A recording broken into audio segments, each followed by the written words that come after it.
Hello everyone, welcome to the channel. My name is Namna. In this channel, I'll be posting videos related to various contents of biology. So let's begin this channel with my first topic, that is cell.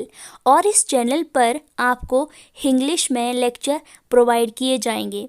So without any delay, start करते हैं आज का topic cell, the unit of life.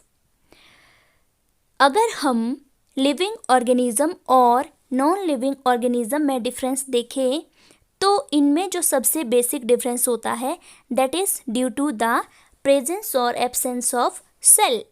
जहाँ पे cell present होता है उनको हम लिविंग ऑर्गेनिज्म कहते हैं, जहाँ पे सेल एब्सेंट होता है उनको हम नॉन लिविंग मैटर कहते हैं. लिविंग ऑर्गेनिज्म शो करते हैं reproduction, growth, movement and respiration. But non living material ऐसी कोई भी एक्टिविटी शो नहीं करते. So these are the example of non living material. और लिविंग ऑर्गेनिजम्स के एग्जाम्पल्स हो गए plants and animals. On the basis of cells, living organisms are divided into two categories. First one is unicellular and the second one is multicellular. Uni means single, तो unicellular होते हैं single sailed organisms. Unicellular are made up of only one cell that carries out all of the functions needed by the organism. जो multicellular organisms होते हैं इनमें एक से ज़्यादा सेल्स प्रेजेंट होते हैं. हर एक एक्टिविटी के लिए इनके पास एक ऑर्गन प्रेजेंट होता है, जैसे कि लंग्स होंगे रेस्पिरेशन के लिए, एक्सक्रीशन के लिए एक्सक्रीटरी सिस्टम होगा. लेकिन जो यूनिसेल्युलर होते हैं उनके पास एक ही सेल प्रेजेंट होता है और वो अपने सारे फंक्शन उस एक ही सेल से करते हैं, डाइजेशन से लेकर एक्सक्रीशन तक. यूनिसेल्युलर ऑर्गेनिजम्स के एग्जाम्पल होते हैं amoeba, east, paramecium etcetera. Multicellular organism के एग्जाम्पल होते हैं प्लांट्स एंड एनिमल्स. अगर हम सेल की डेफिनेशन की बात करें तो cell is the fundamental structural and functional unit of life. जिस तरह से ईंट से मिलाकर एक बिल्डिंग बनती है, उसी प्रकार सेल भी एक फंडामेंटल यूनिट होती है ऑर्गेनिज्म के लाइफ की. क्योंकि बहुत सारे सेल जब मिल जाते हैं तो वो एक ऑर्गेनिज्म का फॉर्मेशन करते हैं, इसीलिए सेल को हम बेसिक यूनिट ऑफ लाइफ कहते हैं. आगे हम इसकी ऑर्गेनाइजेशन की बात करेंगे. सेल माइक्रोस्कोपिक होते हैं. सेल को हम अपनी नेकेड आई से नहीं देख सकते. जितने भी लिविंग ऑर्गेनिजम्स होते हैं, चाहे वो यूनिसेल्युलर हो या वो मल्टीसेल्युलर कॉम्प्लेक्स स्ट्रक्चर वाले ऑर्गेनिज्म हो, सारे लिविंग ऑर्गेनिज्म सेल से मिलकर बने हुए होते हैं. डिस्कवरी की अगर हम बात करें, रॉबर्ट हुक ने 1665 में सेल को डिस्कवर किया था.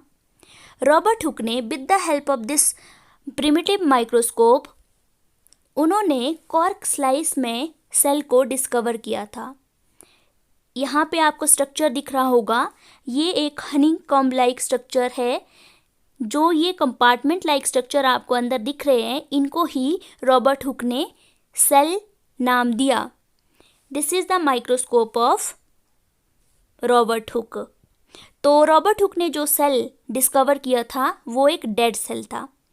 कुछ टाइम के बाद जब माइक्रोस्कोप की जो क्वालिटी है उसमें इम्प्रूव हुआ तो लीवन हुक एक साइंटिस्ट थे जिन्होंने लिविंग सेल को डिस्कवर किया था.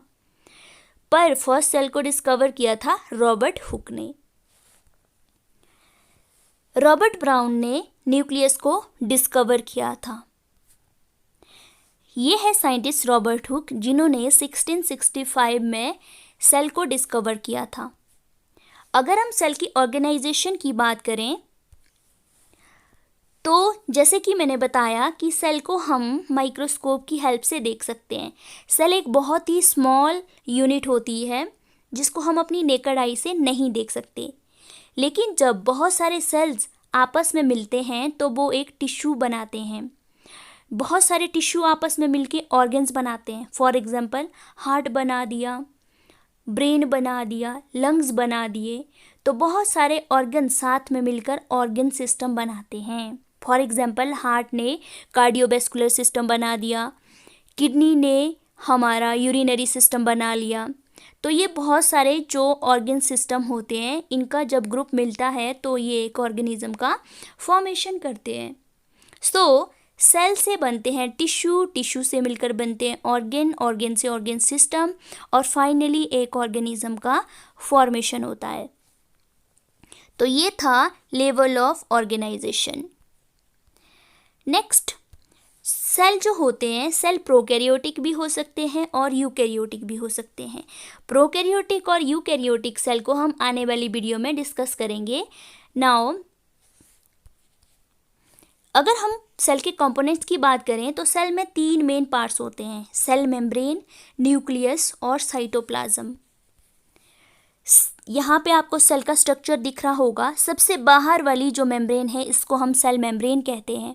ये कंट्रोल करती है सब्सटेंसेस का अंदर आना या फिर बाहर जाना।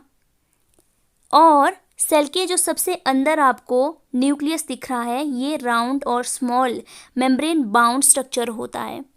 और यहाँ जो आपको ब्लूइश कलर का स्ट्रक्चर दिख रहा है, इसको हम कहते हैं साइटोप्लाज्म। सो ये था एक बेसिक आइडिया सेल के बारे में। So this is all about the video. Thanks for watching. Video अच्छी लगी हो तो वीडियो को लाइक करें और ऑफ कोर्स चैनल को सब्सक्राइब करना ना भूलें। Press the bell icon for more updates. Thank you.